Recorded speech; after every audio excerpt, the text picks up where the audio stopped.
Sleeping Beauty is the second episode of the fourth series, based on the story of the same name from the Railway series book, Duke the Lost Engine.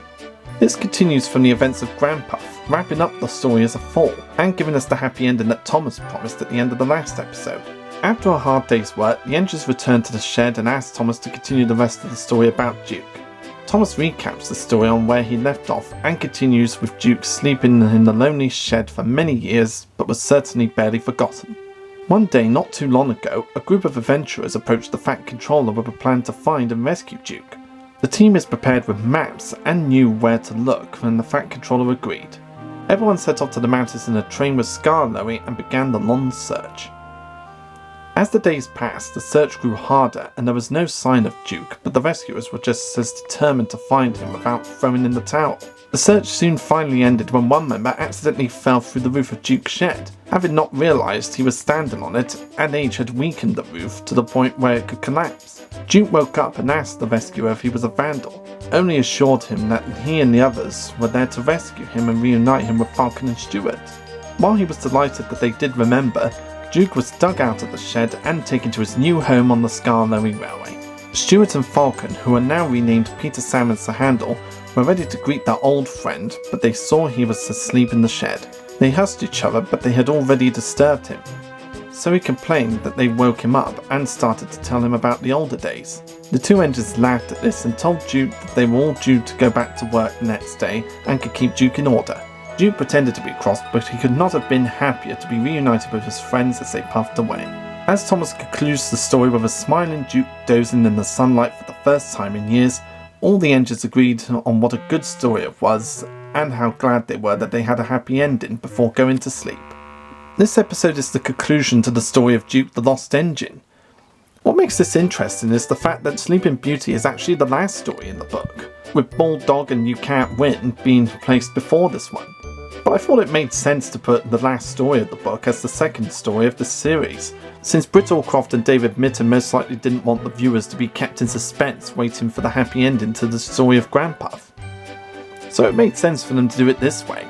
The only major difference in this episode compared to the book, aside from Thomas being the one telling the story, is that the rescuers in the book were actually Robert Audrey and Teddy Boston, aka the Thin and Flat Clergymen.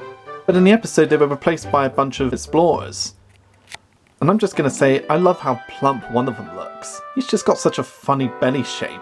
It almost looks like the shape of a pear. I can only assume the team made him look like this so he would resemble the Fat Clergyman, since he was the one that fell through the roof of Duke's shed in the original story. So it made sense to have quite a plump explorer do the same thing. And at the end of the episode, Stuart and Falcon are still referred to as such, despite clearly having their new nameplates.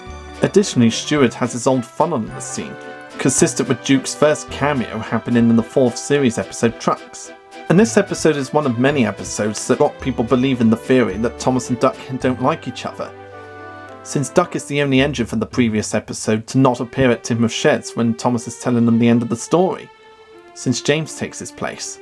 So fans have come to the theory that Thomas purposely waited for a night when Duck wasn't at the Sheds just to spite him and keep him in suspense with the story, not letting him know what the happy ending was. But I don't think Britt and David intended this to be the case. It was just something that happened behind the scenes. And the map of the Mid-Sodor Railway is actually based on the map of the Isle of Wight's railway network, flipped upside down. It's quite clever how they used a real-life influence for the railway maps for Sodor.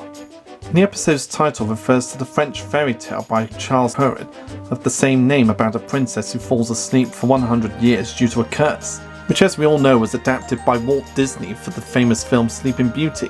So a lot of Disney fans would most probably refer this to the Disney film when they think of the episode, since it shares the same title.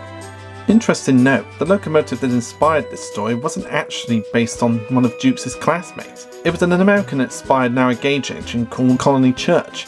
This was the engine that inspired Duke's abandonment and rediscovery. It's quite interesting to know that the story that inspired Duke's story was not based off of an engine from his class. Interesting to know. It's still cool that it's on a Welsh narrow gauge railway though. The episode also features our first look at a large-scale model of a narrow gauge loco, that being Duke. But it wasn't built to move on rails like the other engines were. It was just there for close-up shots, like most of the engine's cab scenes. But this was one of the few occasions where we got to see a large-scale engine's face in the TV series. The only other examples I can remember is Duck from A Close Shave and Thomas from Thomas Comes to Breakfast. Those were the only other times where we see a close-up engine's face.